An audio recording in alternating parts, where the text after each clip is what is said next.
Hello बच्चों, नमस्ते।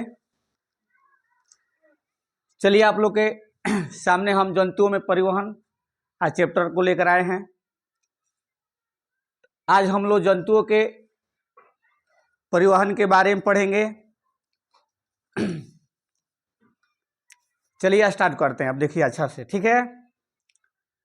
जंतुओं में परिवहन, जैसे कि मान लीजिए कि उस श्रेणी के जो जंतु होते हैं, जैसे हम लोग भी एक जंतुए हैं, तो उसमें परिवहन एक तंत्र होता है जिसमें ऑक्सीजन, कार्बन डाइऑक्साइड, पोषक तत्व, जो उत्सर्जित पदार्थ होते हैं, उपापचयी क्रियाओं के द्वारा विभिन्न माने एक स्थान से दूसरे स्थान तक, माने शरीर के एक स्थान से दूसरे स्थान तक ले जाने को चीज़ को हम लोग क्या कहते हैं? परिवहन कहते हैं। क्या कहते हैं? परिवहन। तो परिवहन के तीन प्रमुख अवयव होते हैं। पहला है रक्त, जिसे इंग्लिश में हम लोग ब्लड बोलते हैं। दूसरा है हृदय, जिसे इंग्लिश में हार्ट बोलते हैं। तीसरा है वाहिनियाँ, ठीक है। तो ये तीन को क्या है? परिवहन तंत्र का क्या है? अवयव हो, प्रमुख अवयव। यही तीनों मिलकर क्या करती है कि रक्त परिवहन तंत्र का निर्माण करती है। यहाँ पर देखिए लिख रखे हैं रक्त परिवहन तंत्र। तो ये तीनों जो अवयव है परिवहन का, यही क्या करती है? ये तीनों मिलकर रक्त परिवहन तंत्र का निर्माण करती है। जिसे रक्त हमारे शरीर में है, तो रक्त क्या है? एक लाल रंग का गाढ़ा क्षारीय द्रव है। यहाँ पर देखिए लिख रखे हैं कि लाल रंग का गाढ़ा क्षारीय द्रव है, जिसका पीएच मान, अक्सर आप लोग देखे होंगे कहीं कहीं मिल जाता है कि रक्त का पीएच मान जो होता है कितना होता है, तो क्षारीय में होता है। कितना होता है? तो क्षारीय में कितना, इसका मान कितना है? रक्त का पीएच मान पूछता है तो 7.4। ये का क्षारीय में होता है, अम्लीय नहीं। अम्लीय मतलब 7 से नीचे होता है। जो खट्टा हो जाता है अक्सर क्या होता है, वो 7 से नीचे आने लगता है। क्षारीय क्या है? 7 से हमेशा ऊपर की ओर जाने लगता है, ठीक है। तो इसे तरल संयोजी ऊतक भी बोलते। देखिए इसे क्या बोलते हैं हम लोग? रक्त परिवहन तंत्र को तरल संयोजी ऊतक भी, इसके नाम से भी इसको जानते हैं, ठीक है। वो बकलोल के देखिए, अरे कुछ तो इस पर ध्यान दीजिए। आप क्या करने आए हैं आप? अरे यार कम से कम तो पढ़ने आए तो अच्छा से देखिए आप। अभी हंस रहे, ठीक है ठीक है, बैठिए, ठीक ना।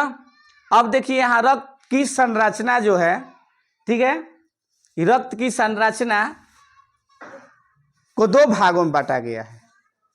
कितने भागों में बांटा गया है? 2 भागों में बांटा गया है। हाँ देखिए, अरे हंस क्यों रहे भाई तू इतना? हमको भी हंस आ रहा है, तुम भी हंस रहा है। हाँ, हंसना नहीं है, हंस देगा हमको भी हंस देंगे।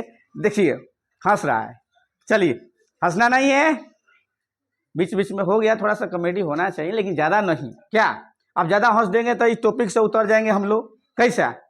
ठीक है। तो अब आइए यहाँ पर रक्त की संरचना, यानी कितने भाग में? 2 भाग में। कितने भाग में? 2 भाग में। 2 भाग में बांटा गया है। पहला है तरल भाग। क्या है? तरल भाग, जो इसके हम लोग क्या बोलते हैं? प्लाज्मा। क्या बोलते हैं? प्लाज्मा, ठीक है। दूसरा क्या है? ठोस भाग, जिसमें हम लोग ठोस भाग में आते हैं। ये आरबीसी, डब्ल्यूबीसी और प्लेटलेट्स जो होते हैं, ये क्या होते हैं? ठोस भाग में आते हैं। तो रक्त की संरचना 2 भागों में बांटा गया है, ठीक है। पहला देखिए, तो तरल भाग पढ़ लीजिए। ये देखिए, ये जो तरल भाग होते हैं, जो प्लाज्मा होते हैं, ये हल्के पीले रंग का चिपचिपा द्रव है। अब ब्लड जब गिर जाता है, जैसे डॉक्टर के पास जाते हैं तो आप लोग देखे होंगे कि उसमें लगता है तो हल्का पीला रंग का लगा रहता है। तो इसीलिए हल्के ये पीले रंग का क्या है? चिपचिपा द्रव है, माने चिपचिपाता रहता है, ठीक है। ये ब्लड का ये कितना परसेंट आता है? तो 55%। प्लाज्मा कितना परसेंट होता है ब्लड में? तो 55% प्लाज्मा होता है। और इसमें देखिए प्लाज्मा में क्या क्या आते हैं? 90% जल, 7% प्रोटीन और 0.9% कार्बनिक आते हैं और 0.18 ग्लूकोज बना इतना देखिए वासा है, ठीक है।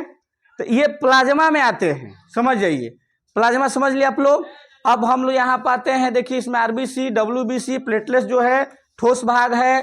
तो अब इसमें देखिए क्या है कि ये पूछता है कि जो ठोस भाग है ब्लड का कितना परसेंट है, तो आपका 45% है, 45% समझ जाइए। इसमें देखिए आरबीसी, जैसे हम लोग आरबीसी जो है, ठीक है, ये जो होते हैं वर्णक होते हैं। वर्णक के मतलब क्या होता है, रंग रंग रंग होना चाहिए उसमें। वर्णक के मतलब वो रंगीन है, क्या है, रंगीन है, जिसे हीमोग्लोबिन। तो हीमोग्लोबिन क्या है, रक्त बोलते हैं ना, रेड ब्लड सेल जिसे बोलते हैं हम लोग इंग्लिश में, डब्ल्यूबीसी। तो क्या है, रक्त जो होता है, ये आरबीसी क्या होता है कि हीमोग्लोबिन के कारण क्या होता है, लाल रंग का दिखता है। जिसमें आरबीसी पाया जाता है ब्लड में, उसका ब्लड क्या होता है, लाल रंग का होता है। आए समझ में, लाल रंग का आता है। आरबीसी को क्या, इसमें देखिए ऑक्सीजन का वाहक भी कहा जाता है। आरबीसी को क्या कहा जाता है, ऑक्सीजन का वाहक भी कहा जाता है, ठीक ना।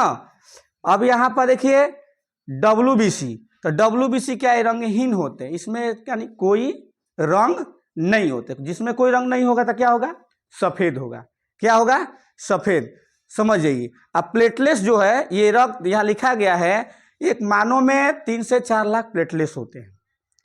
अगर हम बीमार पड़ जाते हैं तो क्या होता है ना कि आप बीमार पड़ गए तो रोज 25 से 50 हज़ार टूटता है। जैसे फीवर हो गया, बुखार हो गया, तो टूट जाता है, तो जिससे आदमी क्या होता है, वीक होता है, कमजोर होता है, ठीक ना, कमजोर हो जाता है, जिससे बीमारी फैलने लगती है। एक बैग सब टूट जाए नू, तो समझिए कि आप भी ऊपर चल जाएंगे, समझ जाइए। तो ये क्या होता है, प्लेटलेट्स क्या है, ये रक्त के थक्का बनाने में सहायक होता है। पूछता है कि रक्त को थक्का बनाने में कौन सी विटामिन की आती है, तो के, कौन सा आता है, के विटामिन आता है ना बेटा, के विटामिन आता है। तो प्लेटलेट्स हमेशा देखिए दवा से नहीं बढ़ता है, एक आयुर्वेदिक दवा जिसे हम लोग देहात में चाहे बहुत सारे लोग यूज करते हैं, डॉक्टर भी बताते हैं जब बीमारी हो जाता है, ठीक नहीं होता, तो पपीता आप लोग देखे हैं ना, उसका जो कमल पत्ता है, उसको अगर पीस कर, उसकी छान कर अगर उसका रस हम लोग पीते हैं तो क्या होता है, तो 25,000 एक दिन में बढ़ जाता है, समझ जाइए, ऑटोमेटिक। ये जो प्लेटलेट्स टूटता है, अगर उसको बढ़ाना चाहते हैं तो उस पपीता का जो पत्ता है उसको पीने से क्या होता है कि 25,000 हमारा ऊपर चढ़ जाता है। जब बीमारी होती है तो यही टूटता है प्लेटलेट्स, जिससे आदमी क्या होता है, वीक हो जाता है, यानी कमजोर हो जाता है अक्सर, ठीक ना। तो इतना क्लियर आपको सबको, कोई दिक्कत ना है, ठीक है। अगर आप इस चैनल पर नए हैं तो प्लीज़ सब्सक्राइब जरूर करें और लाइक कमेंट जरूर करें, ठीक है, ओके।